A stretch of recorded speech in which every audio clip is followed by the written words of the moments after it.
Sometimes the past finds you when you least expect it.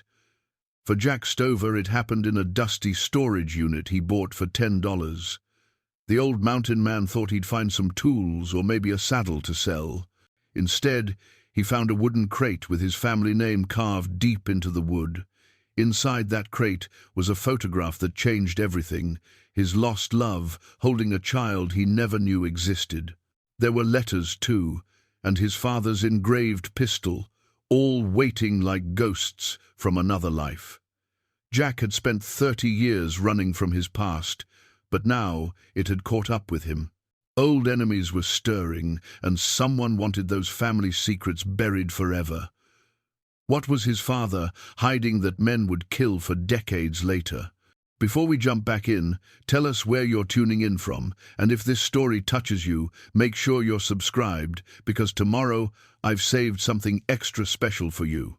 The morning sun crested the ridge above Dry Ridge, casting long shadows across the weathered buildings that lined the town's single main street. Jack Stover stood on the porch of Murphy's trading post, his calloused hands wrapped around a tin cup of coffee that had grown cold while he watched the world wake up. At 62, he carried himself with the careful deliberation of a man who'd learned that quick movements could mean the difference between breathing and bleeding out in the dirt. His beard, more silver than brown now, framed a face that told stories without words. A scar ran from his left temple to his jawline, courtesy of a Comanche brave who'd taken exception to Jack's profession 25 years back. Another marked his right hand, where a desperado's knife had found its mark during a particularly unpleasant arrest in Colorado territory. These days, those scars served as conversation starters rather than warnings, though the careful observer might notice how Jack's eyes still swept the street with the practiced vigilance of a man who'd made his living hunting other men. "Morning, Jack!" Murphy emerged from his store, a worn ledger tucked under his arm. Patrick Murphy had run the trading post for 15 years, and in all that time, he'd never seen Jack Stover sleep past dawn. "Coffee's fresh if you want some that ain't turned to mud." Jack nodded his thanks, but didn't move from his spot against the porch rail. "Much obliged, Patrick. This'll do me fine." He gestured toward the street where a few early risers were beginning their daily routines. Quiet morning. They all are, these days. Murphy settled into the chair beside his store's entrance, opening his ledger across his knees. "Though I heard tell, there's going to be some excitement later. Old Henderson's finally giving up that storage barn of his. Going to auction off everything inside." The mention of Henderson's name stirred something in Jack's memory. The old-timer had run a freight operation back when the territory was younger and meaner, before the railroad made his wagons obsolete. Henderson had always been fair in his dealings, never asked too many questions about where a man had been or what he might be running from. In a place like Dry Ridge, that kind of discretion was worth its weight in gold. "Henderson sick?"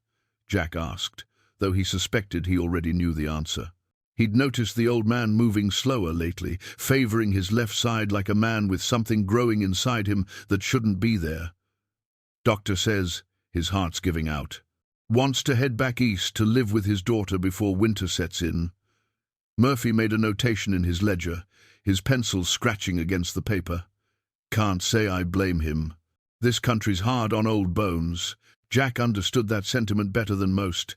His own bones ached more with each passing winter, and there were mornings when getting out of bed felt like a negotiation between his will and his body's increasingly vocal protests. Still, the idea of leaving Dry Ridge, of abandoning the life he'd built here, felt like admitting defeat. He'd run from enough things in his time. This was where he'd made his stand. The sound of approaching horses drew both men's attention. Sheriff Tom Bradley rode up the street, his deputy close behind.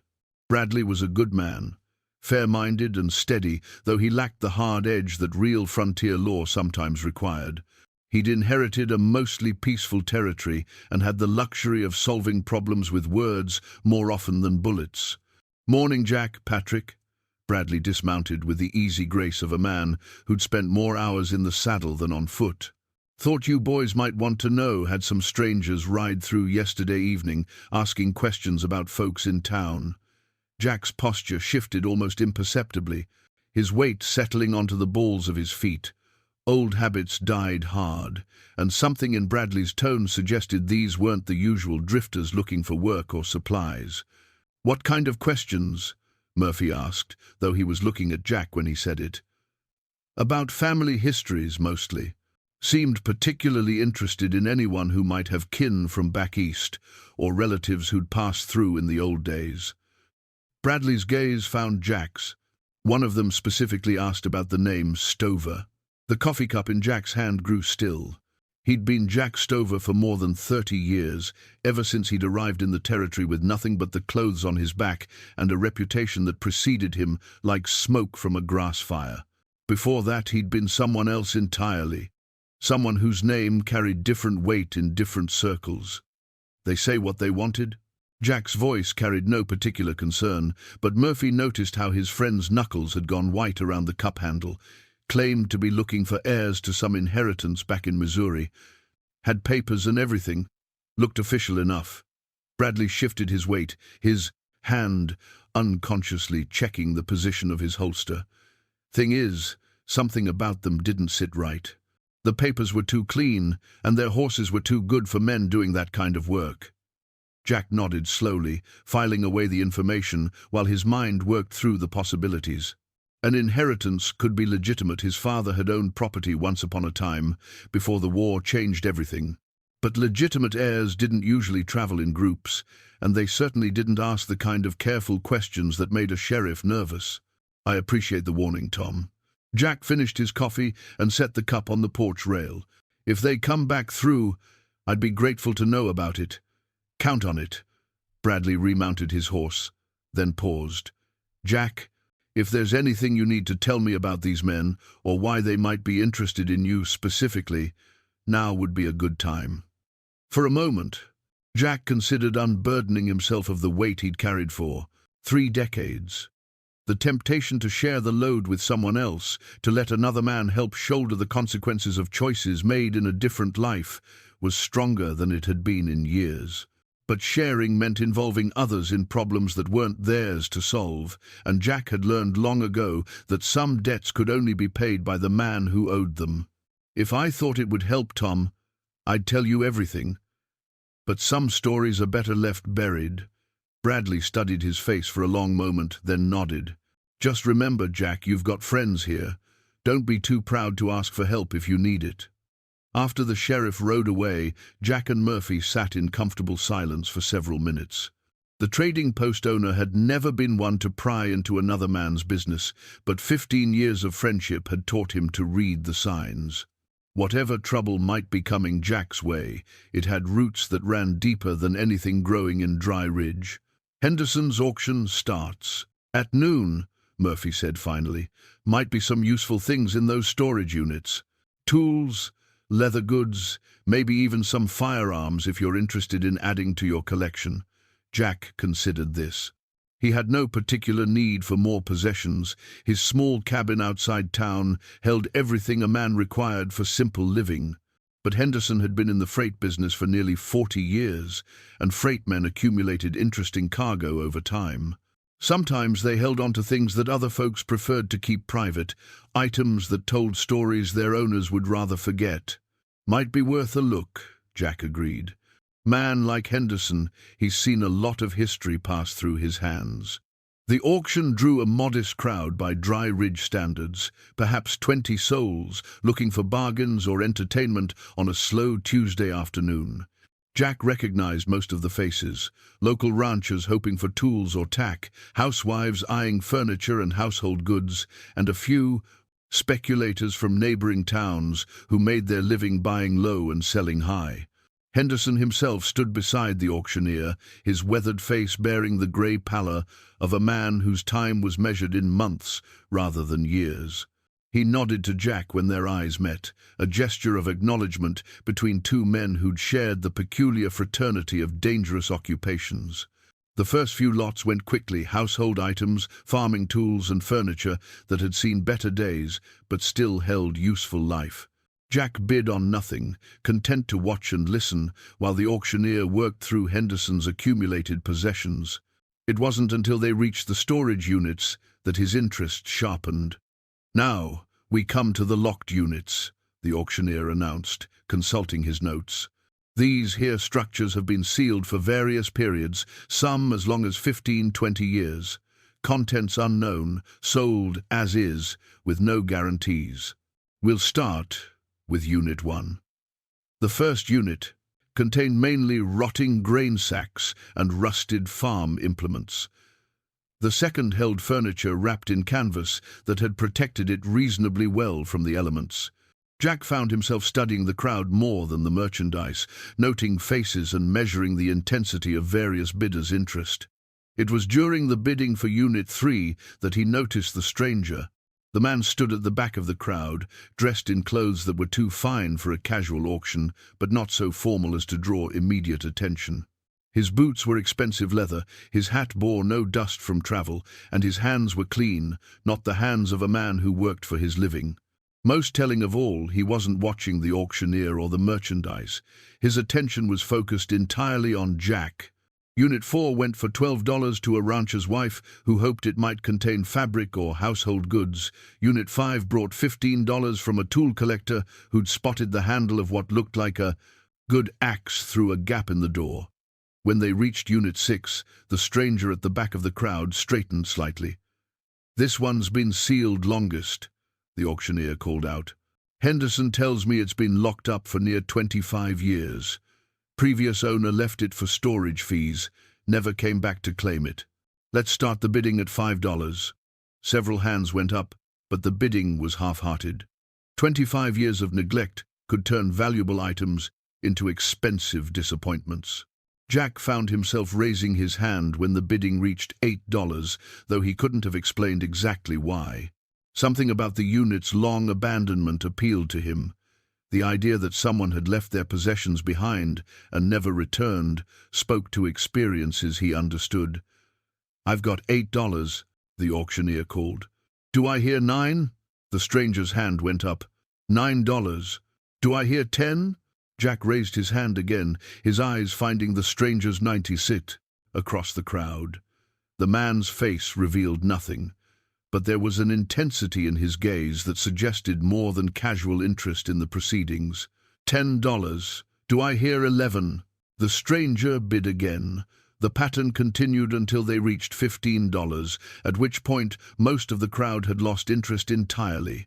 Jack could feel Murphy's curious gaze from beside him, but he kept his attention focused on the stranger, who seemed determined to outbid him for a storage unit that probably contained nothing more than mouse droppings and disappointment. At $20, the stranger hesitated for the first time. $20, the auctioneer called. "Do I hear 21? Jack waited, letting the silence stretch. The stranger's hand started to rise, then stopped. Something had changed in his calculation. Perhaps the realization that bidding too aggressively would draw exactly the kind of attention he'd been trying to avoid. "Sold to Mr. Stover for $20. Jack paid his money and received the key, aware that the stranger had already melted back into the crowd.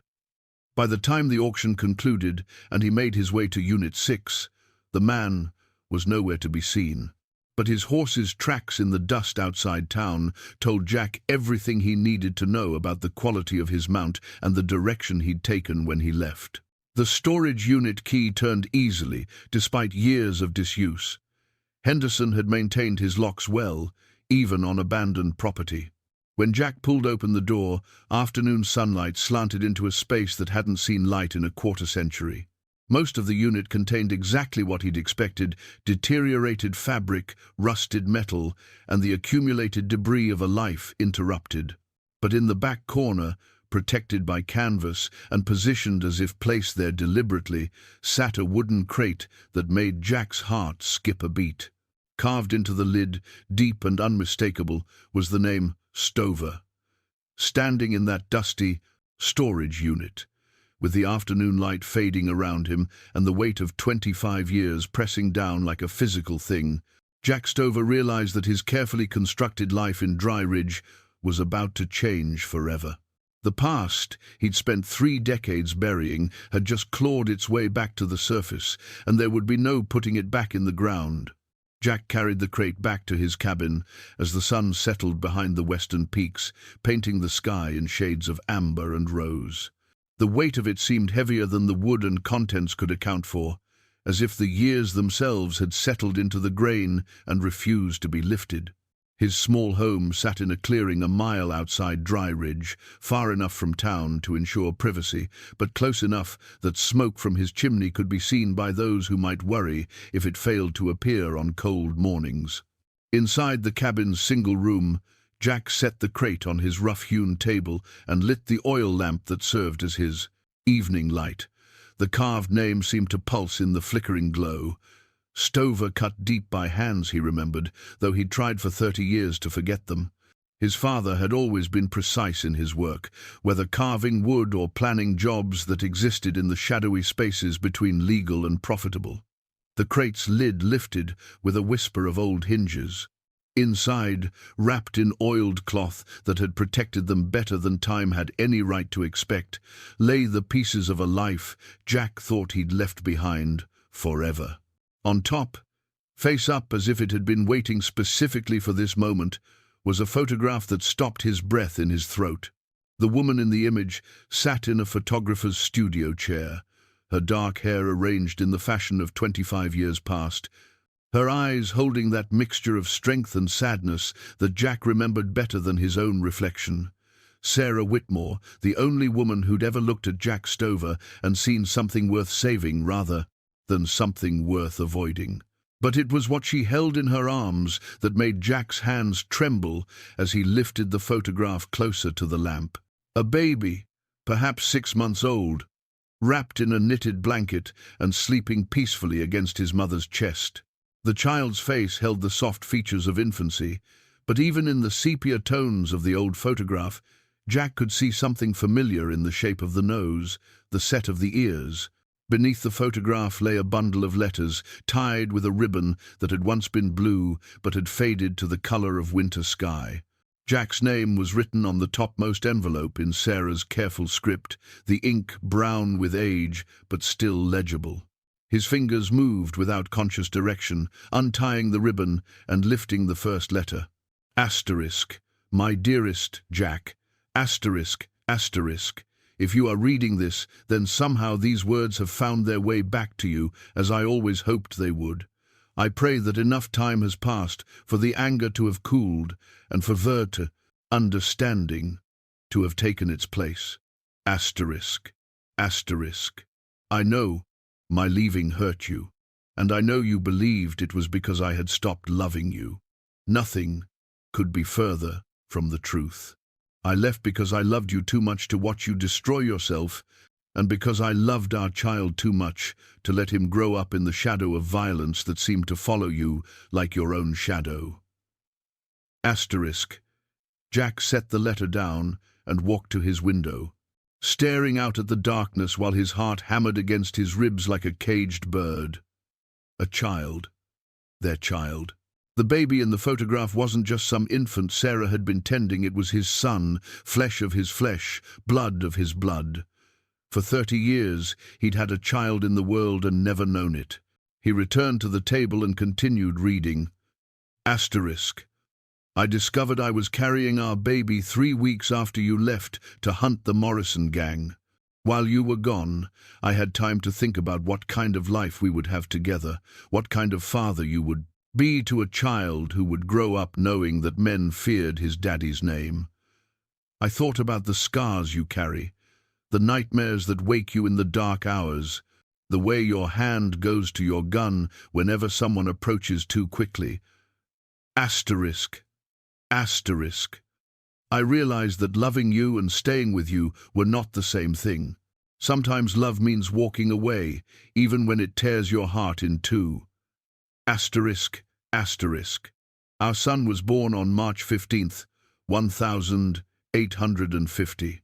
I named him Thomas, after your father, because despite everything that passed between you and him, I know you loved him. Thomas has your eyes, Jack, and something of your stubborn nature. He is strong and healthy and perfect in every way. Asterisk, asterisk. I have taken a position as a teacher in a settlement west of here. It is far enough away that your reputation will not follow us, but close enough that if you ever want to meet your son, you can find us. The town is called Cedar Falls, and I will be using my maiden name Sarah Whitmore. Asterisk, asterisk. I pray that someday you will forgive me for this choice. I pray that someday you will understand that I made it not from a lack of love, but from too much of it. Asterisk, asterisk. Always yours. Sarah times Jack sank into his chair, the letter fluttering from nerveless fingers to land beside the photograph on the table. Thomas.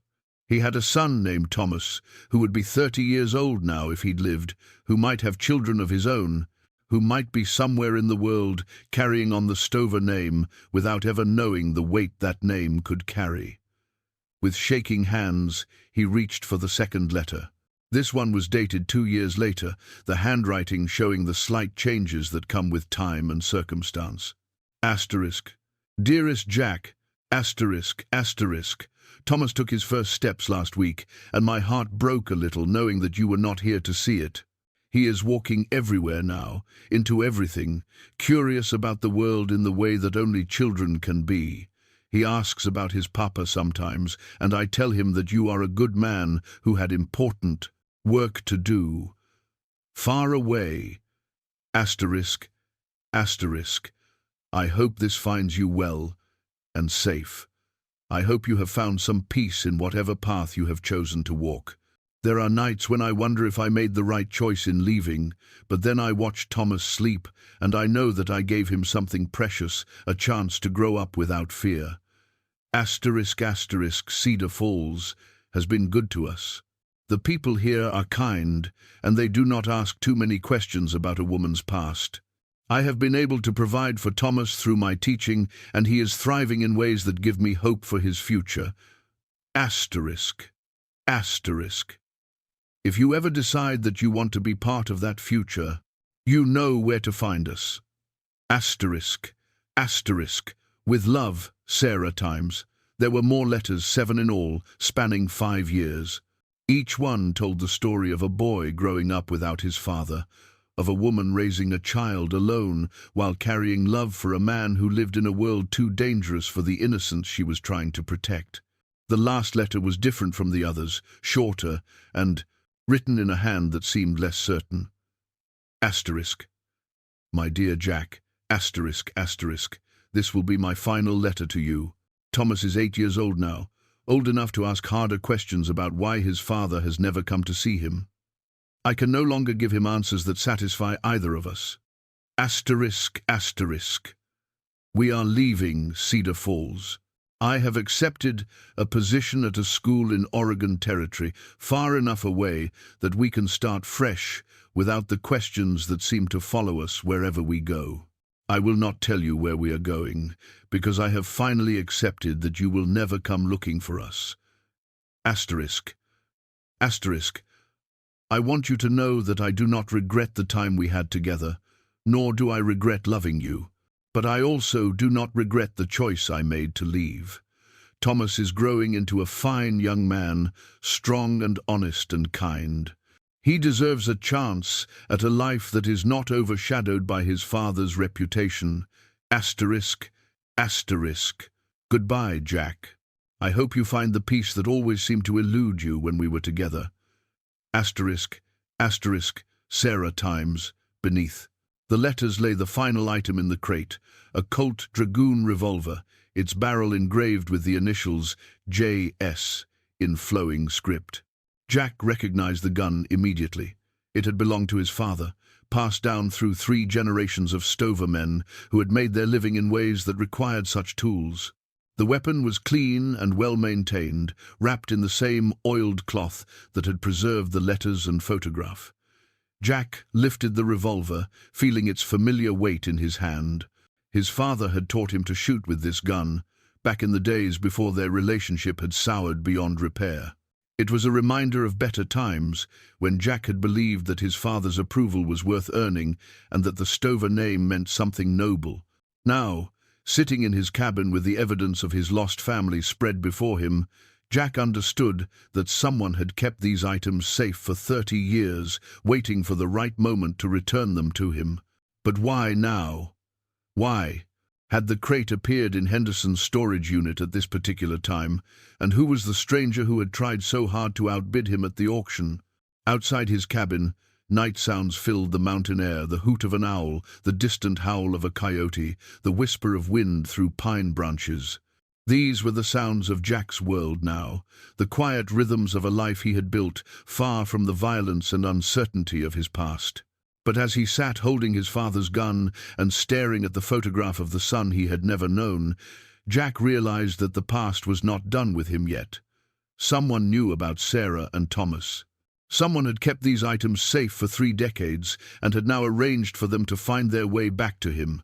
And if the stranger at the auction was any indication that someone was not interested in Jack's newfound knowledge remaining a secret, the question was no longer whether Jack would try to find his son, but whether he would live long enough to do it. Jack slept poorly that night, haunted by dreams of a dark-haired woman and a child's laughter he had never heard. When dawn finally broke over the mountains, he found himself sitting at his table, staring at the photograph as if willing it to reveal more secrets. The baby's face seemed different in the morning light, more familiar somehow, as if 30 years had somehow allowed Jack to see his own features reflected in those innocent eyes. After a breakfast he barely tasted, Jack saddled his horse and rode toward town with a destination in mind. If anyone in Dry Ridge could tell him about his father's past dealings, it would be Ezra Coolidge. The old-timer had been in the territory longer than anyone still breathing, arriving during the first wave of settlers when the land was more promise than reality. Ezra had seen the country change from wilderness to civilization, and his memory held stories that most folks preferred to forget.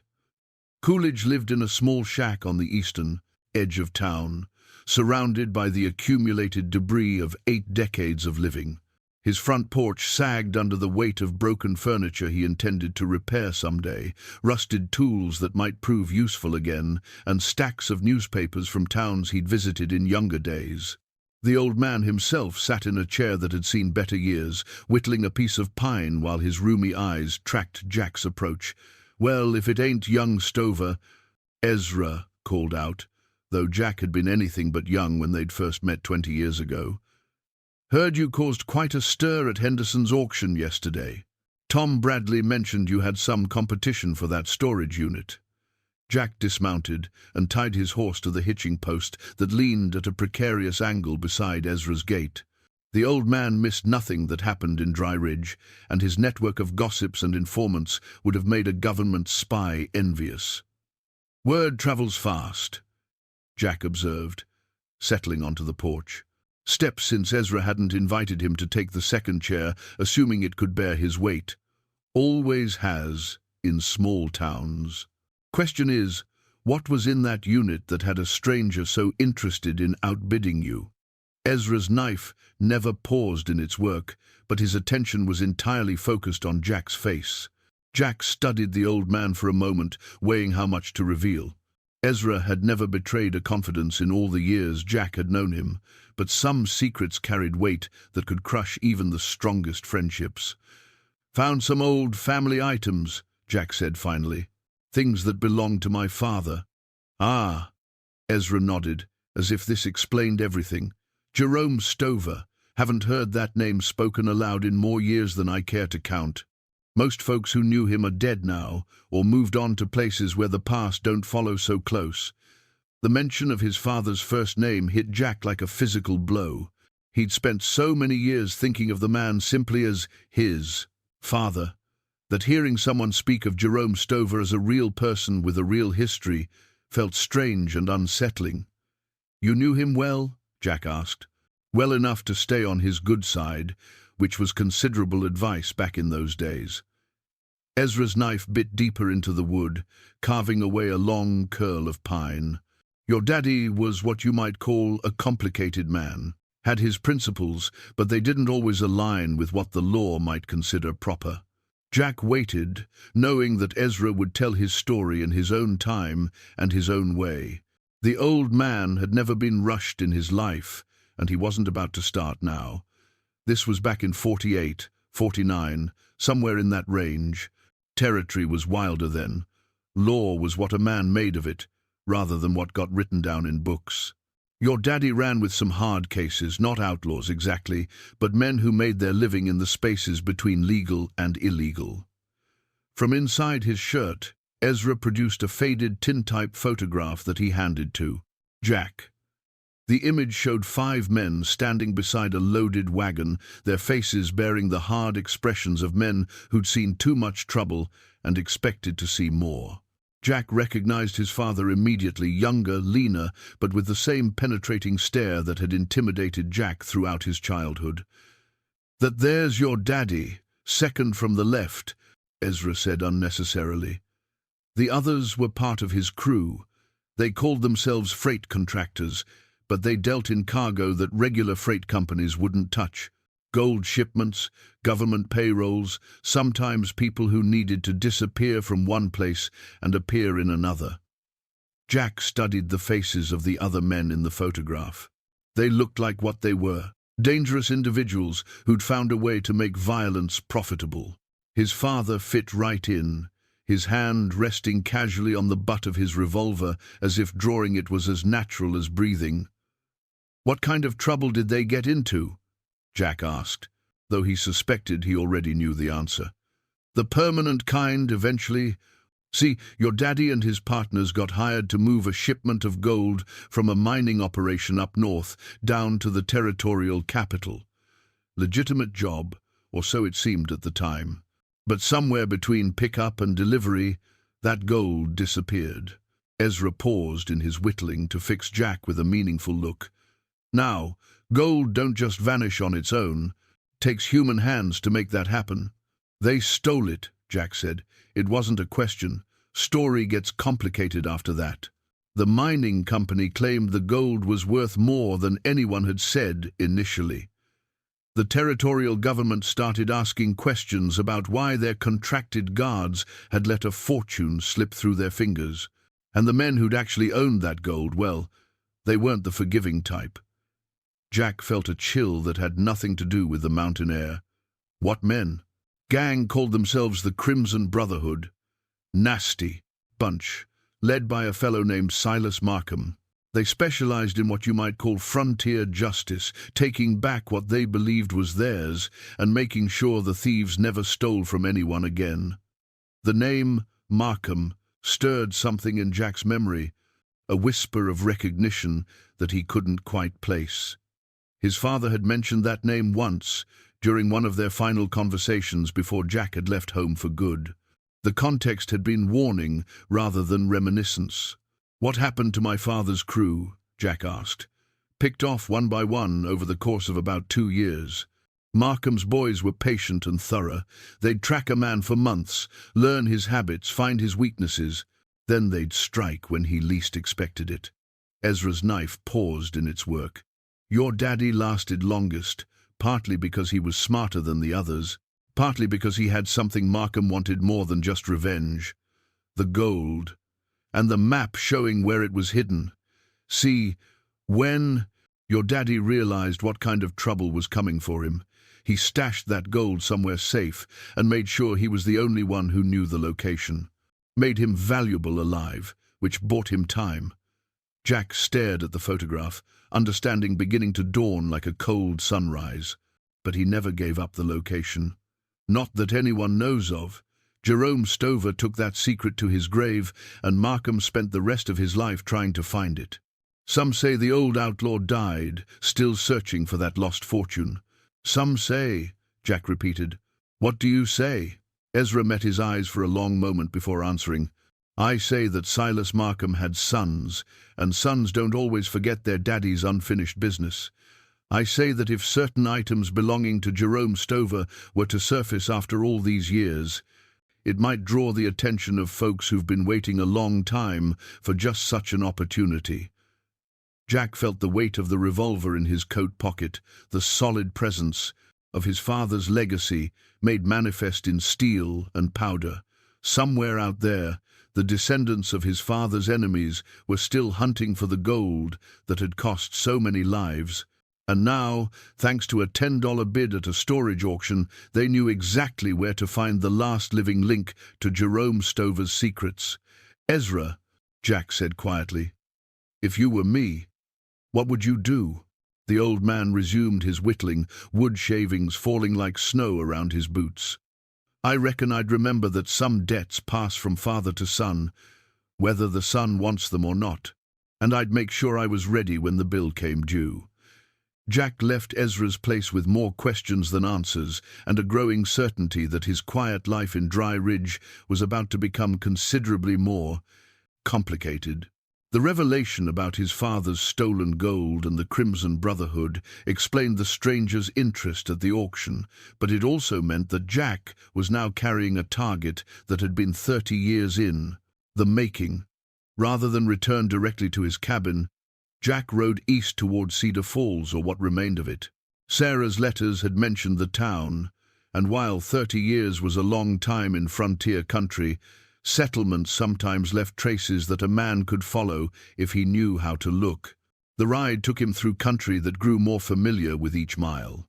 This was territory he'd hunted through in his younger days, when tracking men was his profession, and the outcome of each hunt meant the difference between eating and starving.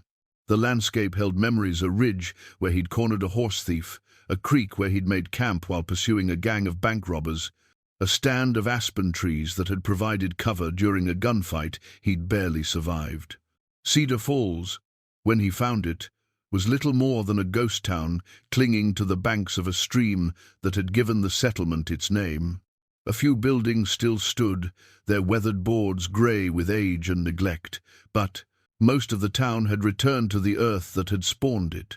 Jack could see where the main street had run, where the general store and saloon had anchored the community's brief existence. He tied his horse to the remains of a hitching post and walked slowly through what had once been Cedar Falls. Nature was patient in its reclamation. Wildflowers grew through the gaps in rotted boardwalks, and pine seedlings pushed up through the collapsed roofs of abandoned cabins. In another decade, there would be little evidence that people had ever tried to make a life in this place. The schoolhouse stood at the far end of what had been the main street, its bell tower intact, though the bell itself was long gone. Jack approached it with something approaching reverence, knowing that Sarah had worked here, that this building had sheltered the woman he'd loved and the son he'd never known. The door hung open, sagging on rusted hinges, and he stepped inside with the careful movements of a man entering sacred ground. The interior was surprisingly well preserved. Wooden desks sat in neat rows, though decades of weather had warped and stained them beyond use. A slate blackboard still hung on the front wall, its surface bearing the faint traces of lessons taught long ago. Jack could almost hear the sound of children's voices reciting their letters, could almost see Sarah standing at the front of the room, her dark hair pinned back as she guided young minds through the mysteries of reading and arithmetic. On the teacher's desk, weighted down by a chunk of quartz, lay a folded piece of paper that looked far too recent to be a relic of Cedar Falls' abandoned past. Jack approached it cautiously, his hand instinctively checking the position of his father's revolver. The paper was clean and white, clearly placed there recently by someone who knew he would come looking. He unfolded it to find a hand-drawn map marked with X's and dotted lines, along with a message written in a careful script, asterisk. If you want to know what happened to Sarah Whitmore and her son, follow the marks. But know that you're not the only one looking for them now. Asterisk. The map showed the territory between Cedar Falls and the Oregon border, with several locations marked along what appeared to be an old wagon route. Some of the marks were labeled with dates 1851, 1853, 1855, suggesting stops along a journey that had taken Sarah and Thomas farther and farther from the life they'd known. Jack studied the map carefully, noting landmarks he recognized and others that would require exploration to identify. Whoever had drawn this knew the country well, and they'd taken considerable care to provide accurate details. The question was whether they were trying to help him or lead him into a trap. A sound from outside the schoolhouse made him look up the soft nickering of his horse, followed by the creak of leather that suggested another rider's approach. Jack folded the map and slipped it into his pocket, then moved to the window where he could observe without being seen. A single rider sat his horse at the edge of the abandoned town, close enough to keep watch, but far enough away to avoid immediate confrontation. Even at that distance, Jack recognized the quality of the man's equipment and the careful way he positioned himself for a quick escape. This was the stranger from the auction, and he'd been following Jack's movements with professional skill. For several minutes, hunter and hunted observed each other across the ruins of Cedar Falls. The stranger made no move to approach, content to maintain his surveillance from a safe distance. Jack considered his options. He could try to circle around and confront the man directly, or he could use his knowledge of the country to lose his pursuer among the maze of canyons and ridges that cut through this territory. Instead, he chose a third option. Walking deliberately to the schoolhouse door, Jack stepped outside and stood in plain view, his hands loose at his sides but ready for whatever might come. The message was clear. He knew he was being watched, and he wasn't running. The stranger studied him for a long moment, then touched the brim of his hat in what might have been a salute or a warning. Without a word, he wheeled his horse and rode back the way he'd come, disappearing into the timber with the fluid grace of a man who'd spent his life avoiding notice.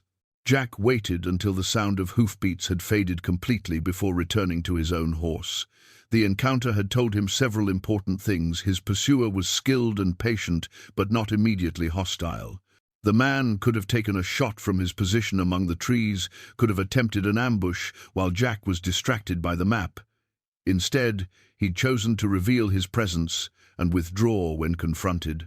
That suggested someone playing a longer game, someone who wanted Jack alive and moving rather than dead and buried. The question was whether that person was friend or enemy, and whether the map in Jack's pocket was leading him toward answers or toward the kind of trouble that men didn't walk away from. The ride back to Dry Ridge gave Jack time to think about the map and what it might mean. If Sarah had indeed traveled the route marked on the paper, she'd been moving steadily westward toward Oregon Territory, staying ahead of something or someone who'd made remaining in one place dangerous. The dates suggested a pattern of movement every 2 to 3 years, exactly what someone would do if they were trying to stay ahead of pursuers who never quite gave up the hunt. By the time Jack reached his cabin, the sun was setting behind the peaks, painting the sky in shades of red and gold that reminded him of autumn leaves and old blood. He stabled his horse and went inside, where the items from his father's crate still lay, spread across the table like accusations waiting for answers. The map from the schoolhouse joined the other artifacts, another piece of a puzzle that was growing more complex and dangerous with each revelation. Someone wanted Jack to follow Sarah's trail, but they also wanted him to know that he wouldn't be traveling alone. The question was whether that knowledge was meant as a warning or a threat. Jack spent the evening studying the map by lamplight, comparing its markings to his own knowledge of the territory. The first location, marked with an X, lay about 20 miles northwest of Cedar Falls, in country that was rough enough to discourage casual travelers, but passable for someone with determination and the right equipment. If he left at dawn, he could reach it before sunset and still have light enough to investigate properly. Sleep came fitfully again, filled with dreams of Sarah's voice calling his name and the sound of a child's footsteps running just ahead of him through shadows he couldn't quite penetrate. When he woke before dawn, Jack felt as if he'd spent the night riding hard country rather than lying in his own bed. He saddled his horse in the pre-dawn darkness, loading his saddlebags with supplies for several days in the wilderness. His father's revolver rode in a holster at his hip, not because he expected immediate trouble, but because 30 years of staying alive had taught him that expecting and preparing were different things entirely. The trail northwest from Cedar Falls was little more than a game path that wound through stands of pine and aspen, following the natural contours of the land rather than fighting them. Jack's horse picked its way carefully over rocky ground and fallen timber, sure-footed as a mountain goat and patient with the slow pace that rough country demanded. By mid-morning, he'd reached the general area marked on the map, but finding the specific location proved more challenging. The X marked a spot near what the mapmaker had labeled as standing stones, but Jack saw no obvious rock formations that matched that description. He spent an hour riding in expanding circles, looking for anything that might serve as a landmark before he spotted them. The stones weren't standing so much as leaning 3 granite pillars that thrust up from a small clearing like the fingers of a buried giant. Time and weather had worn them smooth, but their arrangement was too regular to be natural. Someone had placed them there deliberately, creating a monument or marker that would endure long after the people who built it had returned to dust. Jack dismounted and approached the stones on foot, noting how the clearing around them had been kept relatively free of undergrowth despite decades of abandonment. Someone had been maintaining this place, or at least visiting it regularly enough to prevent the forest from reclaiming it entirely. At the base of the central stone, hidden beneath a flat piece of granite that had been carefully positioned to look natural, Jack found what he'd been led here to discover. The cache contained items wrapped in oiled leather, more photographs, a few pieces of jewelry, and most importantly, a brass compass that he recognized immediately.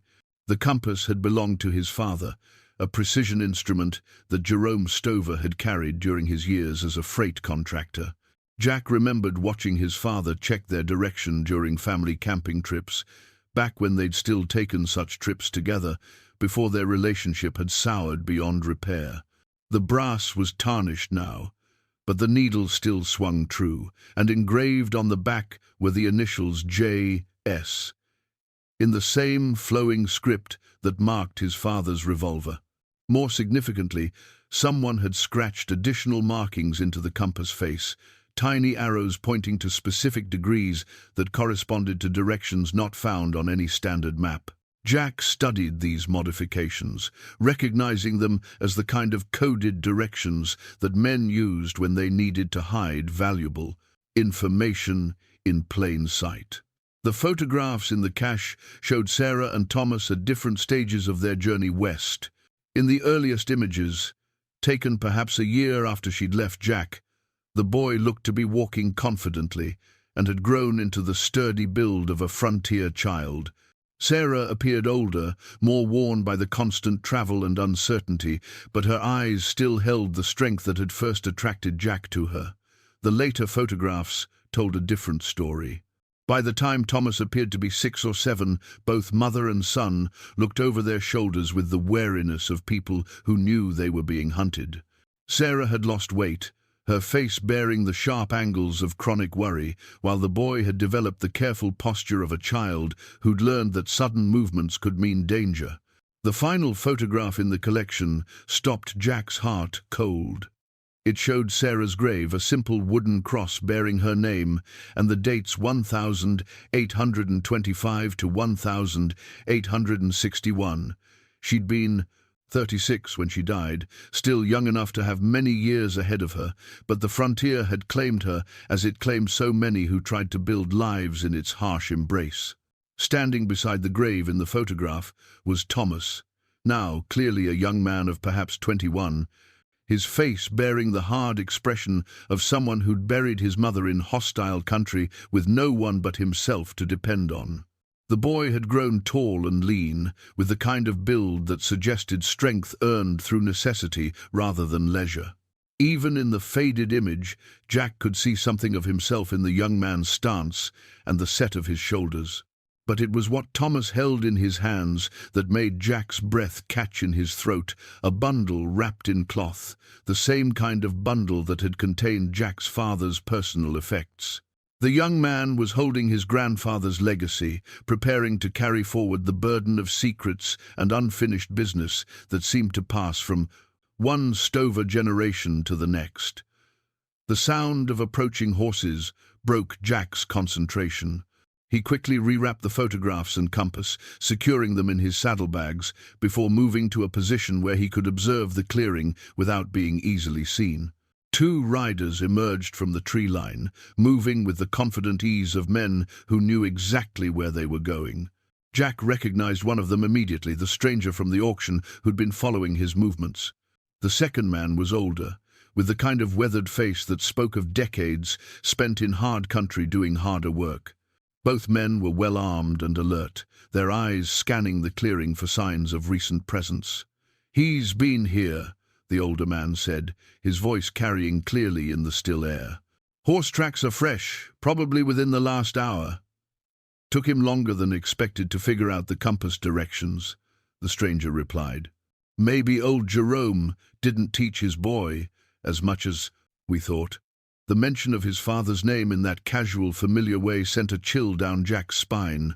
These men knew more about his family's history than they'd revealed, and they'd been guiding his movements from the beginning.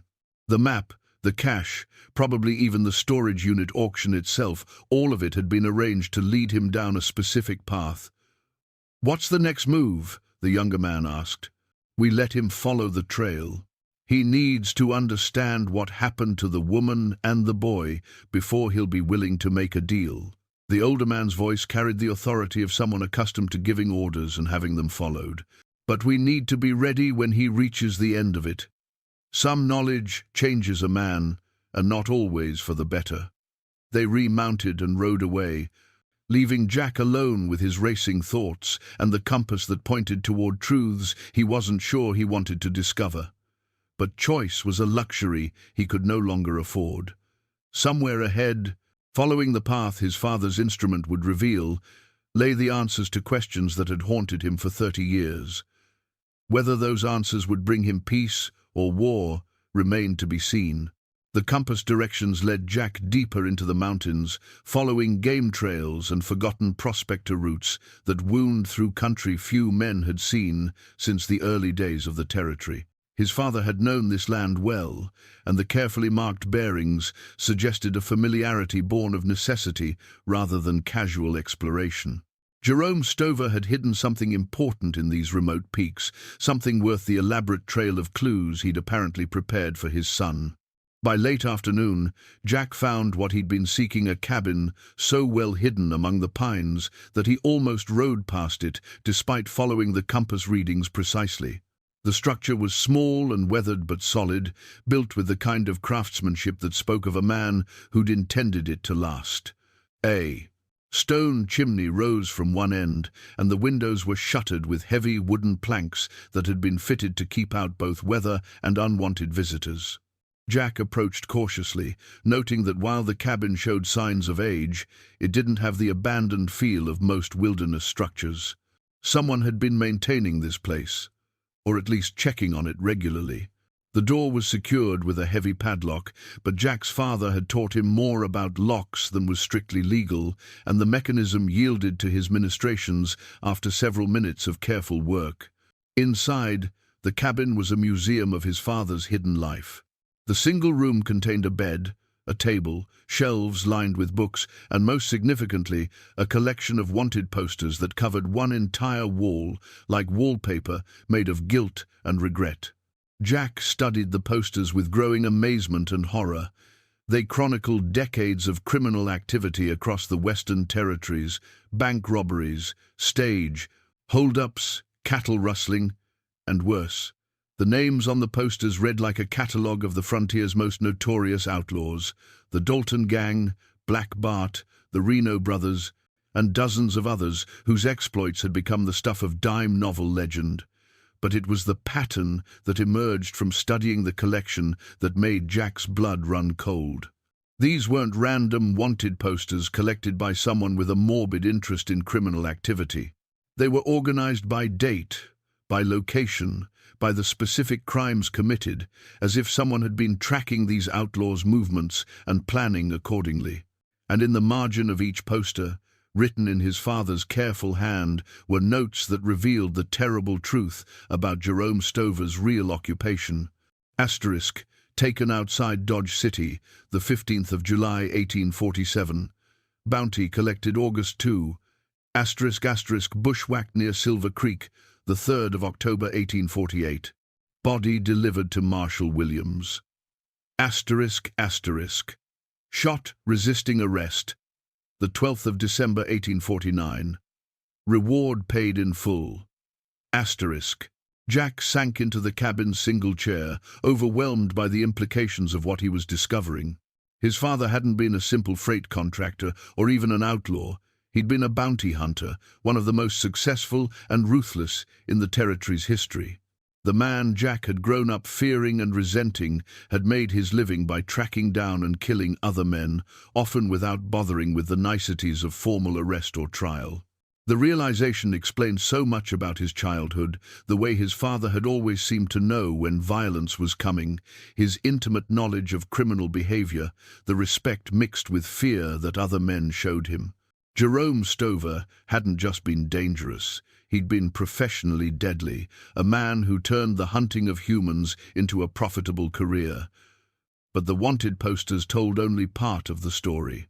Hidden beneath a loose floorboard, Jack found his father's personal journal, written in the same careful script but revealing thoughts and feelings that the man had never shared with his son. Brought in Charlie Tompkins today. Had to shoot him when he went for his gun, though I suspect he knew he was drawing against a dead man's hand. His wife was waiting at the jail when I delivered the body. She didn't say nothing, just looked at me with those eyes that women get when they're trying to understand how a man can do what I do and still sleep at night. The truth is, I don't sleep much anymore. Haven't for years. Every man I've killed sits at the foot of my bed come midnight, and they all want to know the same thing: what gives me the right to decide who lives and who dies? I tell myself it's about justice, about keeping decent folks safe from predators, but that's a lie I use to make the mirror bearable. Met a woman today in Cedar Falls. Sarah Whitmore, teaches at the school there. She looked at me different than most folks do, not with fear or calculation, but like she was trying to see the man I might have been if I'd made different choices. Strange to think there might still be such a man buried somewhere under all the blood I've spilled. Jack's hands trembled as he read his father's words about Sarah. The journal entries revealed a side of Jerome Stover that his son had never seen a man capable of doubt, of regret, of recognizing the cost of the choices he'd made. Sarah's boy Jack is growing into a fine young man, but I see something in his eyes that scares me. He's got the same coldness that I had at his age, the same willingness to solve problems with violence. I've taught him to shoot, taught him to fight, taught him everything I know about surviving in hard country. But I never taught him why a man might choose not to use those skills. I'm losing him, and I don't know how to get him back. Every time I try to talk to him about finding a different path, I see my own reflection staring back at me. How can I tell him not to become what I am, when everything about my life has taught him that violence is the only currency that matters in this world? The journal entries chronicle Jerome's growing awareness that his profession was poisoning his relationship with his son and driving away the only woman who'd ever seen good in him. The later entries revealed his desperate attempts to find a way out of the life he'd built, to accumulate enough money to leave the territory and start fresh somewhere his reputation couldn't follow. The Markham job was supposed to be the last one. Enough gold to buy a new life for all of us. Somewhere, Sarah and Jack could be proud to speak my name. But gold has a way of corrupting even good intentions, and Silas Markham was never going to let that much money disappear without a fight. I've hidden the gold where no one will ever find it by accident, but where Jack can locate it if he ever needs to. The compass will guide him to it, but only if he understands what he's really inheriting. This isn't just money, it's blood money, earned by taking lives and destroying families. If my boy is smart, he'll leave it buried and find his own way in the world. The final entry was dated just weeks before Jerome Stover's death, written in a hand that shook with illness or emotion. Asterisk. Sarah's gone, taken the boy and disappeared into the night like smoke from a dying fire. Can't say I blame her. What woman wants to raise a child in the shadow of a killer? But losing them feels like dying while still breathing. Maybe that's justice for a man like me. Maybe that's what I've earned. Asterisk, asterisk. I'm leaving this journal for Jack, along with the compass and the other things that might help him understand who his father really was. Not the legend or the reputation, but the man underneath all that, a man who loved his family more than his own life, but didn't know how to show it. Asterisk, asterisk. If you're reading this, son, then the past has caught up with you like I always knew it would. The gold is yours by right, of blood, but think carefully before you claim it. Some inheritances are heavier than others, and this one comes with a price that might be more than you're willing to pay. Asterisk. Jack closed the journal and sat in the gathering darkness of the mountain cabin, surrounded by the artifacts of his father's secret life. Outside, night sounds filled the air, the hoot of an owl, the rustle of wind through pine branches, the distant howl of a coyote. These were the sounds of the wilderness his father had known, the country that had shaped both their destinies in ways Jack was only beginning to understand. The man he'd spent his adult life trying not to become had been more complex than he'd ever imagined. A killer who'd recognized the cost of killing, a father who'd loved his son enough to drive him away rather than corrupt him further. Jerome Stover had been many things, but he hadn't been the simple monster that Jack had carried in his memories for 30 years. Now, sitting in the father's hidden sanctuary with the evidence of a lifetime's regrets spread before him, Jack began to understand that his own path had been shaped by his father's choices in ways he'd never suspected. The question was whether he would repeat those choices or find the courage to forge a different destiny. Jack spent the night in his father's cabin, reading through the journal by candlelight and trying to reconcile the man he'd known with the complex figure revealed in those pages. When dawn broke over the mountain peaks, he knew he had to follow the trail to its end, wherever it might lead. The compass pointed northwest, toward the Oregon border and whatever truth waited there. The journey took 3 days, through increasingly difficult country. Jack pushed hard, driven by a sense that time was running short and that the men following him were allowing his lead for reasons that might not remain benevolent much longer. His horse grew gaunt from the pace and the sparse grazing available in the high country, but the animal seemed to sense its rider's urgency and pressed on without complaint. On the third evening, following compass bearings that led through a narrow canyon barely wide enough for a horse and rider, Jack emerged into a valley that took his breath away. Hidden among towering peaks, sheltered from wind and weather by walls of stone, lay a settlement that shouldn't have existed. Beaver Creek, according to a weathered sign at the valley's entrance, population 47. The town was small but prosperous-looking, with neat cabins, a general store, a blacksmith shop, and even a small church with a bell tower that caught the evening light. Smoke rose from chimneys, and Jack could see people moving about their evening chores with the unhurried confidence of folks who'd found their place in the world and intended to keep it. What struck him most about Beaver Creek was how defensible it was. The valley had only one entrance, easily watched, and more easily defended by a few determined men with rifles. This wasn't just a settlement, it was a refuge, a place where people could disappear from the wider world and build lives free from whatever troubles had driven them to seek sanctuary. Jack rode slowly down the valley's main street, acutely aware of the attention his arrival was drawing. Men paused in their work to study him with the careful eyes of people who'd learned to evaluate strangers quickly and thoroughly. Women gathered children closer, and more than one hand drifted toward a weapon before the townspeople apparently decided he wasn't an immediate threat. The general store served as the town's informal gathering place, and Jack tied his horse to the hitching post outside before stepping onto the covered porch.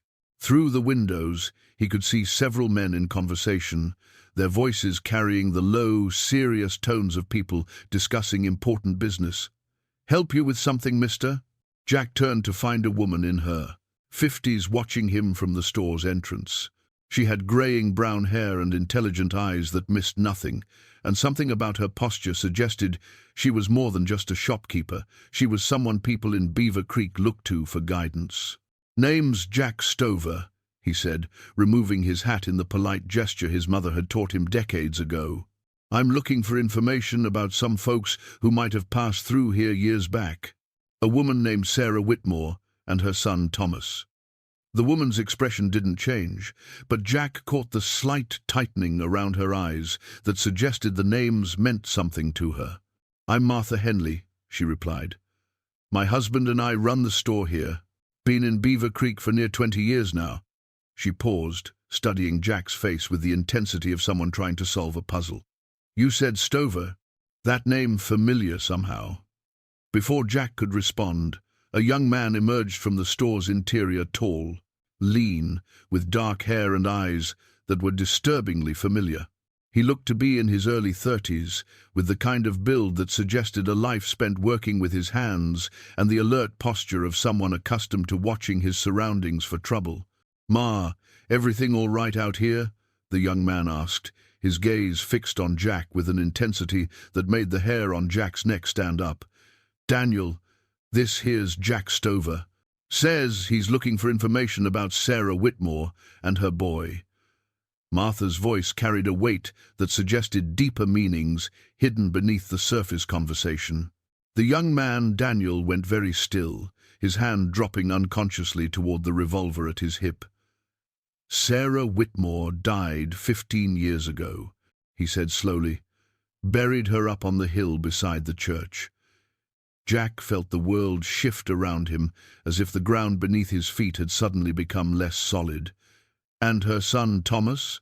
"Thomas Whitmore died defending this town from raiders 8 years back," Daniel replied, his voice carrying the careful control of a man discussing painful memories. "Took 3 bullets, but held the pass long enough for the women and children to get to safety. We buried him beside his mother." The words hit Jack like physical blows, stealing his breath and leaving him struggling to process what he'd just heard. His son, the child he'd never known existed, was dead, had been dead for 8 years. All the years of wondering, all the hope he'd carried without even realizing it, collapsed into a grief so sudden and complete that it threatened to drive him to his knees. "Thomas had a family," Martha said gently, as if she understood what Jack was feeling. "A wife and a little boy. Rebecca died in childbirth 4 years after Thomas passed, but the boy survived. Smart little fellow. Looks just like his daddy did at that age." Jack raised his eyes to study Daniel's face more carefully, seeing now what he'd missed before. The shape of the nose, the set of the ears, the way the young man held his shoulders, these weren't just familiar features. They were family features, passed down through generations of Stover men. "How old is the boy?" Jack asked, though he thought he already knew the answer. 12 this past spring," Daniel replied. "Name's Timothy, but folks call him Tim. He's been staying with Martha and me since his mother passed. We've been raising him as our own." Jack sank onto the store's wooden steps, overwhelmed by the magnitude of what he was discovering. He hadn't just found his son's trail, he'd found his grandson, a boy who carried Stover blood but bore another man's name, who lived in this hidden valley completely unaware of his true heritage. "You're him, aren't you?" Daniel said suddenly. "You're Thomas's father, the bounty hunter Sarah used to talk about." "She talked about me?" "Near every day, especially toward the end. Said she'd made the hardest choice of her life leaving you, but she'd made it for love, not from lack of it." Daniel sat down beside Jack on the steps, his hostility replaced by something approaching sympathy. Thomas grew up knowing he had a father somewhere out there, but Sarah made him promise never to go looking. Said it would only bring trouble to folks who didn't deserve it. "She was right," Jack said quietly. "Trouble's coming, and it's my fault for stirring up things that should have stayed buried." Martha joined them on the porch, her expression troubled. What kind of trouble? Jack looked up at her, then at Daniel, weighing how much to reveal and how much to keep hidden. These people had given his son and grandson sanctuary, had built lives here in this hidden valley where the outside world couldn't reach them. But the outside world was reaching them now, and it was coming because Jack had opened doors that should have remained closed. "There are men following me," he said finally. "Dangerous men who believe my family owes them. Something from way back. I thought I was just chasing ghosts, but I've led them right to you." "How many men?" Daniel asked, his hand unconsciously checking his revolver again. "At least 2 that I know of, maybe more. They've been tracking my movements since I found some old family items in a storage auction. I think they want information about gold my father stole 30 years ago." Martha and Daniel exchanged a look that carried volumes of unspoken communication. "Your father," Martha said slowly, "wouldn't happen to be Jerome Stover, would it?" Jack nodded, surprised by the recognition in her voice. "Thomas told us about his grandfather. Said Jerome visited Sarah once, not long before she died. Gave her something to keep safe, told her it was for the boy when he came of age." Martha stood up, brushing dust from her apron.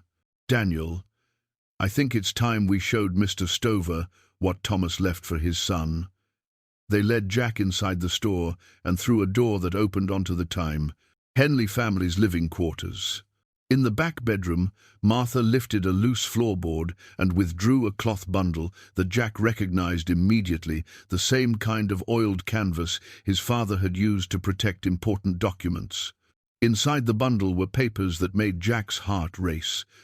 A birth certificate listing Thomas Stover as the father of Timothy Jerome Whitmore. Adoption papers showing that Daniel and Martha Henley had legally taken responsibility for the boy after Rebecca's death. And most significantly, a letter addressed, "For Timothy's grandfather, when he comes looking." Jack opened the letter with trembling hands and read his dead son's words. "Asterisk. If you're reading this, then you've found us at last, and I hope it means you've also found some measure of peace. Mother told me stories about you, about the man you were before the world made you hard, about the love you shared that was strong enough to survive even separation. Asterisk, asterisk. I won't lie and say I never resented your absence, but I understand now why Mother made the choice she did. Some men are born for gentle lives, and some are born for harder paths. You were born for the hard path, but that doesn't make you less worthy of love or family. Asterisk, asterisk. If something has happened to me, if I'm not here to raise my son, then I'm trusting you to help Timothy understand where he comes from without being burdened by it. He's a good boy with a good heart, and he deserves a chance at the peaceful life that neither you nor I were allowed to live. Asterisk, asterisk. The gold you're looking for is hidden where Grandfather Jerome showed me. Before he died, Timothy will inherit it someday, but only if you think he's ready for what comes with it. Some legacies are heavier than gold, and some prices are too high for any man to pay. Asterisk, asterisk. Your son." Thomas Times Jack finished reading and looked up to find Daniel and Martha watching him with expressions of profound sympathy and growing concern. "The men following you," Daniel said. "They're not just after gold, are they? They're after the boy." Jack's question about the men pursuing Timothy hung in the air like smoke from a grass fire, visible, threatening, and impossible to ignore. Daniel's face had gone hard, with the kind of determination that Jack recognized from his own mirror, the look of a man preparing to fight for what mattered most. "Tell me about these men," Daniel said, his voice carrying the quiet authority of someone who'd led others through dangerous times. "How many, how well armed, and how much do they know about this place?" "At least 2, maybe more by now. Well-mounted, well-equipped, and they've been tracking my movements for days." Jack set his son's letter carefully on the table, treating it with the reverence due to words written by the dead. "They know enough about my family's history to have orchestrated everything from the storage auction onward. This whole thing, finding the crate, following the trail, ending up here, it's been planned. Martha moved to the window, her eyes scanning the valley entrance with the practiced vigilance of someone who'd learned to watch for trouble. "How long do you think we have?" "Not long. They've been keeping their distance, letting me lead them where they want to go. But now that I've found what they're really after, they won't wait much longer." Jack stood up, his mind already working through defensive possibilities. "We need to get Timothy somewhere safe and prepare for a fight." "Timothy's at the school," Daniel said. "Martha runs it 3 days a week for the Valley children. There are 8 kids total, ranging from 6 to 14. If trouble's coming, we need to think about all of them, not just Tim." Jack felt the weight of responsibility settling on his shoulders like a familiar coat. These people had built something precious in this hidden valley, a community where children could grow up safe from the violence that plagued the outside world. Now, because of his family's bloody legacy, that safety was about to be shattered. "Can the women and children be evacuated?" he asked. "There's an old mine shaft on the far side of the valley, about 2 miles through rough country. We've prepared it as a shelter in case of Indian raids or other troubles. Food, water, blankets, enough supplies for a week if necessary." Martha turned from the window, her expression grim but resolute. "But getting there means crossing open ground, and if these men are as professional as you think, they'll have the valley entrance watched." Daniel nodded toward the gun rack mounted on the wall. "We've got 23 men in Beaver Creek who can handle a rifle, plus maybe 5 or 6 women who can shoot well enough to make a difference. Most of us have seen some kind of trouble before. That's why we ended up here in the first place." "What kind of trouble brought you here?" Jack asked, recognizing the signs of men who'd lived through violence and survived it. "I was a sergeant." "In the army during the Indian Wars," Daniel replied. "Saw enough killing to last several lifetimes before I decided there had to be a better way to live. Martha and her late husband were farmers in Kansas until the border wars made staying there impossible. Most of the folks here have similar stories, good people who got caught up in bad times and came looking for peace." Jack understood that sentiment better than most. The desire to escape violence, to find a place where the past couldn't follow, was what had driven him to Dry Ridge 30 years ago. But peace was a fragile thing, and it only lasted until someone with a gun decided to take it away. "Show me the defensive positions," he said, "and tell me about this mine shaft shelter. If we're going to protect these people, I need to understand the ground." They spent the next hour walking the valley, with Daniel pointing out the natural advantages and vulnerabilities of Beaver Creek's position. The single entrance was indeed a choke point that could be held by a few determined defenders, but it was also a potential trap if the attackers were patient enough to lay siege. "The mine shaft is here," Daniel said, pointing to a concealed opening in the valley's western wall, natural cave system that connects to several exits on the far side of the mountain. "A man who knows the routes could get out and circle around behind anyone holding the main entrance." "Or bring help," Jack suggested. "That too, though help's a long way off.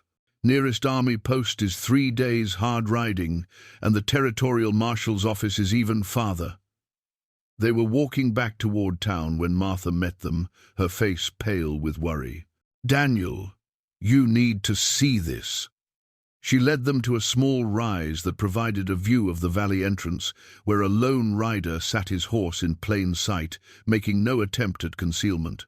Even at that distance, Jack recognized the quality of the man's equipment and the deliberate way he'd positioned to himself. "That's one of them," Jack said. "He's letting us know they're here, that the time for running is over." "Just one man?" Daniel squinted at the distant figure. "Maybe we could—" "No." Jack's voice carried the authority of experience. "That's what they want us to think.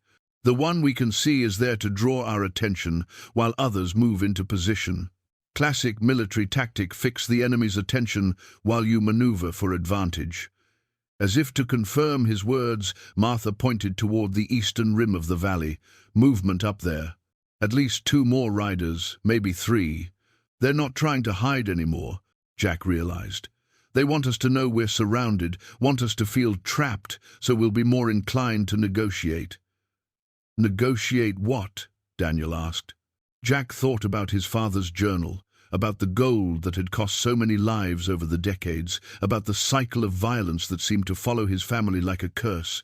"They want the location of my father's gold cache, and they want Timothy as insurance that I'll cooperate. The boy represents the last link to the Stover family secrets. If something happened to me, he'd be the only one left who might eventually lead them to what they're seeking." The school bell began ringing in the distance, its frantic pealing carrying across the valley like a cry for help. Martha broke into a run, with Jack and Daniel close behind. They found the schoolhouse in chaos, with children huddled together, while their teacher, a young woman barely out of her teens, tried to maintain calm despite her obvious terror. "Men came to the windows," she gasped when she saw Martha. "They were looking at the children, pointing at them, and talking.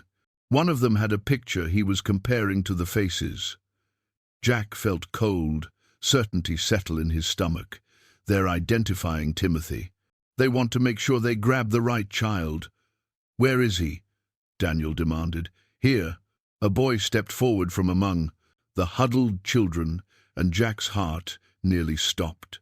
Timothy was the image of Thomas at that age, with the same dark hair and intelligent eyes, the same stubborn set to his jaw that Jack remembered from his own childhood.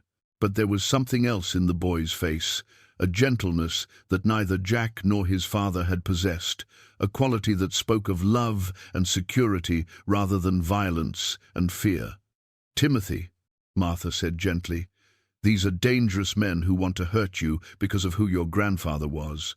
We're going to take you somewhere safe, but you need to be brave and do exactly what we tell you." The boy nodded solemnly, displaying the kind of mature acceptance that frontier children developed early. "Am I in trouble because of something my real papa did?" "No, son," Jack said, kneeling so he could meet the boy's eyes at his own level. "You're in trouble because of something your great-grandfather did long before you were born, but I'm here now, and I'm going to make sure nothing happens to you." Timothy studied Jack's face with the intense scrutiny that only children could manage. "Are you my grandfather? The one Mama Sarah used to talk about?" "I am. She said you were a good man who'd made some bad choices. She said maybe someday you'd find your way back to family." Jack felt his throat tighten with emotions he'd thought buried decades ago. "She was a wise woman, your grandmother. And she was right. I'm finding my way back to family. But first, we need to keep you safe." They organized the evacuation quickly, with Martha leading the children and 3 armed men toward the mine shaft, while Daniel and the remaining defenders prepared to hold the valley entrance. Jack found himself torn between his desire to protect Timothy directly and his recognition that the boy would be safer with the evacuation party. In the end, it was Timothy himself who made the decision. "I should stay with you," he told Jack quietly. "If these men want something from our family, maybe I can help." "No," Jack said firmly. "Your job is to stay alive and grow up to be better than the men who came before you. My job is to make sure you get that chance." As the evacuation party disappeared into the gathering dusk, Jack checked his father's revolver one more time and took his position among the defenders. Somewhere out there in the darkness, men were moving into position for what would either be a negotiation or a battle. Either way, Jack intended to make sure his grandson lived to see another dawn. The valley entrance was quiet now, but Jack could feel eyes watching from the surrounding ridges. The time for running was over, the time for hiding was past. Tomorrow would bring the reckoning that had been 30 years in the making, and Jack would finally learn whether the Stover name would be associated with violence and death or with the protection of innocent life. In his pocket, his father's compass pointed steadily north, toward the cache of gold that had started this whole bloody business. Soon, very soon, Jack would have to decide whether some inheritances were worth claiming, or whether some legacies were better left buried in the mountain wilderness where they could harm no one ever again. Dawn broke over Beaver Creek with the deceptive calm that often preceded violence. Jack had spent the night in a hastily constructed rifle pit near the valley entrance, watching the ridgelines for movement and thinking about the strange turns that life could take. 30 years ago, he'd been a young man running from his father's legacy. Now, he was an old man, preparing to fight for his grandson's future. The attack, when it came, arrived with the morning mist. Jack spotted the first muzzle flash from the eastern ridge, just as Daniel shouted a warning from his position near the schoolhouse. The bullet whined past Jack's head, close enough that he could feel the wind of its passage, and embedded itself in the log wall. Behind him, with a solid thunk that spoke of serious intent. "They're not interested in talking," Daniel called out, levering another round into his Winchester. Jack rolled to a new position as more shots rang out from the surrounding heights. The attackers had chosen their spots well, positioning themselves on the ridges where they could fire down into the valley while remaining relatively protected from return fire. It was the kind of tactical thinking that spoke of military experience rather than simple outlaw cunning. "How many do you count?" Martha's voice carried from the general store, where she'd taken position with her husband's old Springfield rifle. "At least 6 shooters," Jack replied, tracking muzzle flashes and trying to identify individual positions. "Maybe more. They've got us bracketed pretty well." A new voice called out from the valley entrance, strong and confident despite the gunfire. "Jack Stover, I want to talk." Jack recognized the authority in that voice. This was someone accustomed to giving orders and having them obeyed. He cupped his hands around his mouth and shouted back, "Then stop shooting and start talking." The gunfire ceased as abruptly as it had begun, leaving the valley quiet, except for the distant echo of the last shots bouncing off the surrounding peaks. After several minutes, a single rider emerged from the timber and rode slowly toward the center of the valley, his hands deliberately visible and empty. The man was in his 60s, with silver hair and the kind of weathered face that spoke of decades spent in harsh country. He sat his horse with the easy confidence of someone who'd never doubted his ability to handle whatever trouble might come his way. Even at a distance, Jack could see the family resemblance to the younger man who'd been following him. "Name's Caleb Markham," the rider called out when he was close enough for conversation. "Son of Silas Markham, grandson of the man your father murdered 30 years ago." Jack rose from his rifle pit, keeping his hands visible but ready to move quickly if necessary. "Your grandfather was an outlaw and a killer. My father was a bounty hunter doing his job. My grandfather was trying to recover stolen property gold that belonged to our family by right of blood and sacrifice." Markham's voice carried the conviction of a man who'd spent his entire life believing in the righteousness of his cause. "Your father was a thief and a murderer who hid behind a badge to justify his crimes. What do you want, Markham?" "Justice. The return of what was stolen, and the end of a debt that's been carried too long by too many generations." Markham paused, letting his words sink in. "I want the location of that gold cache, and I want the boy. He's the last of the Stover bloodline, which makes him responsible for his family's crimes." Jack felt something cold and deadly settle in his chest, the same feeling that had come over him during his bounty hunting days when negotiation failed and violence became inevitable. The boy's innocent. He doesn't even know about the gold. "Innocence is a luxury that ends when family debts come due," Markham replied. "But I'm not unreasonable. Give me the location of the gold, and I'll let the boy live. He'll come with us. Of course, insurance that no more Stovers will come looking for what doesn't belong to them, but he'll be treated well." Jack studied the man's face, looking for any sign of deception or weakness. What he saw instead was the absolute certainty of someone who believed completely in his own righteousness, which made Markham more dangerous than any simple outlaw. "And if I refuse, then we take the valley apart, one building at a time until we find him.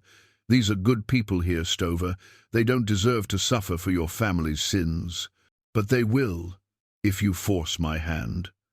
Jack looked around at the buildings of Beaver Creek, thinking about the families who'd built lives here, about the children who played in these streets, about his grandson hiding somewhere in the mountains with Martha and the other innocents.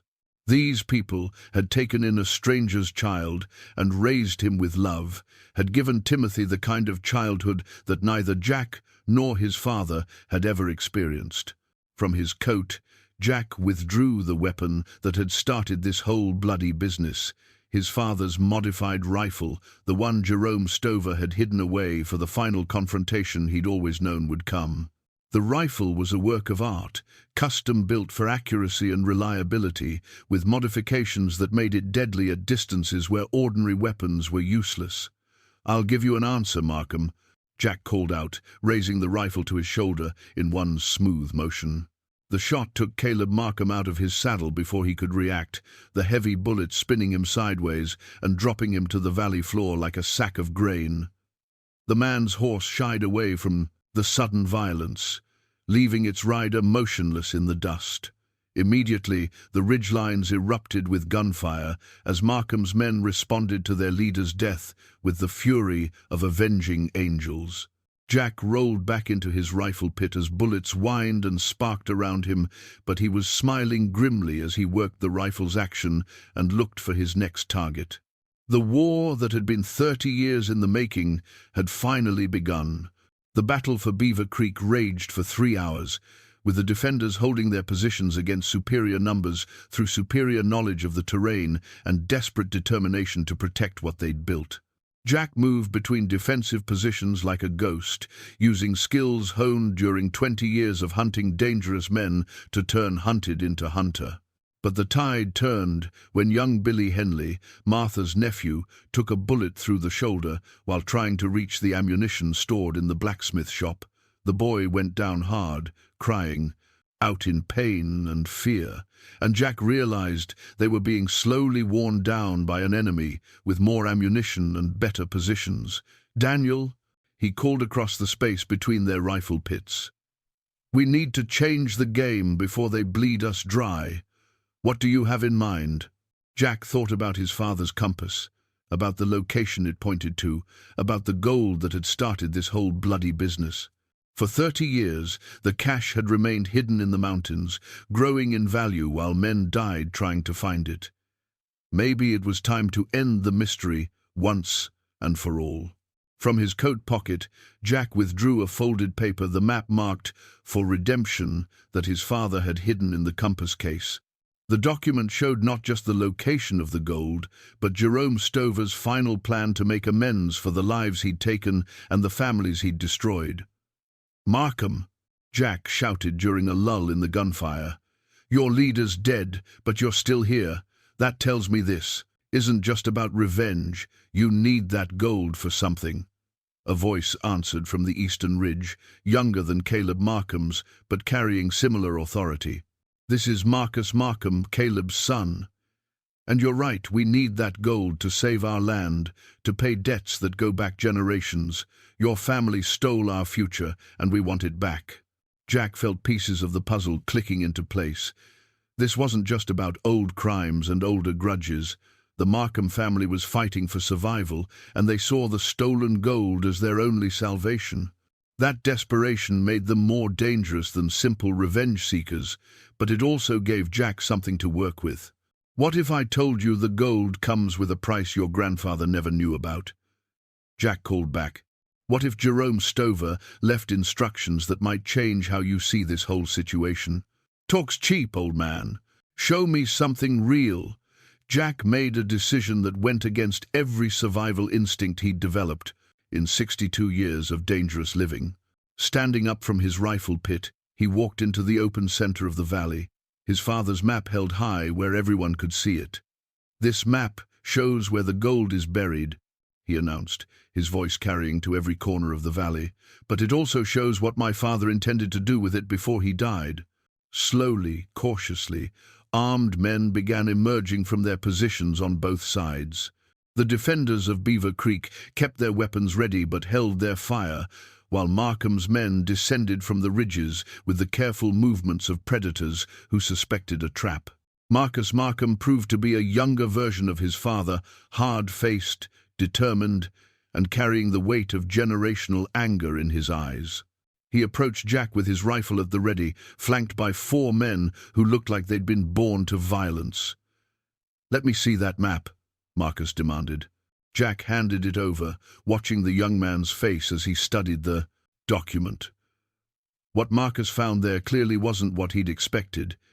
His expression shifted from suspicion to confusion to something approaching wonder. "This can't be right," Marcus muttered. "It says here that the gold was meant to be returned, that your father was planning to give it back to the families of the men he'd killed." "Read the whole thing," Jack suggested gently. Marcus continued reading, his voice growing stronger as he worked through his grandfather's careful script. "The gold taken from Silas Markham and his associates represents not just stolen money, but the lives lost in its recovery.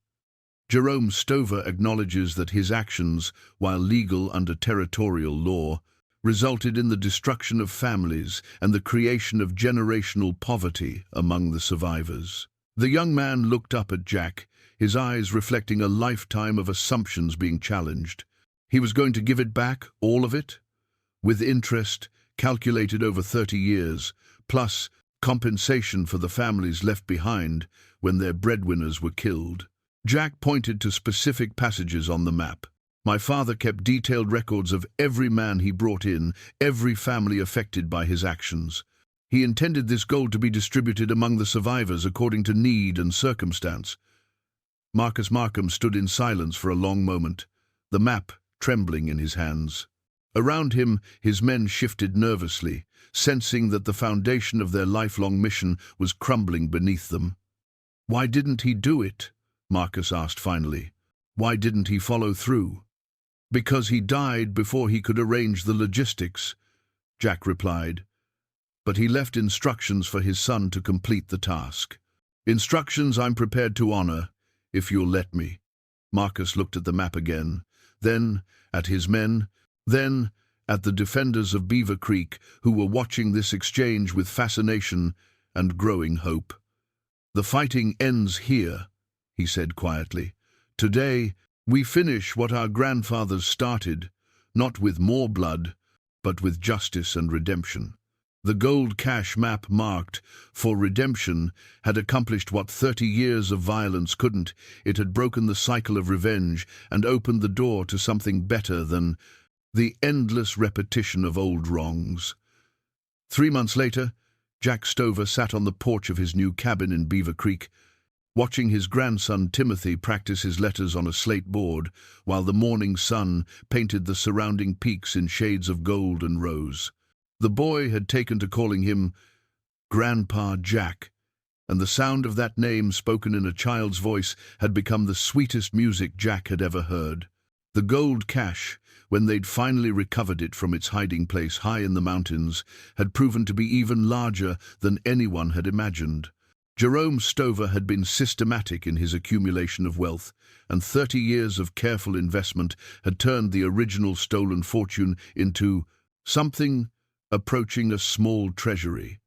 True to his father's written intentions, Jack had overseen its distribution among the families affected by the old bounty hunter's actions. Marcus Markham had proven to be a man of honor, helping to track down the descendants of his grandfather's associates and ensuring that each family received compensation proportional to their losses. The Markham family's own share had been enough to save their failing ranch in Colorado, while still leaving substantial amounts for the other affected families. But it was the portion set aside for Timothy that represented the real victory.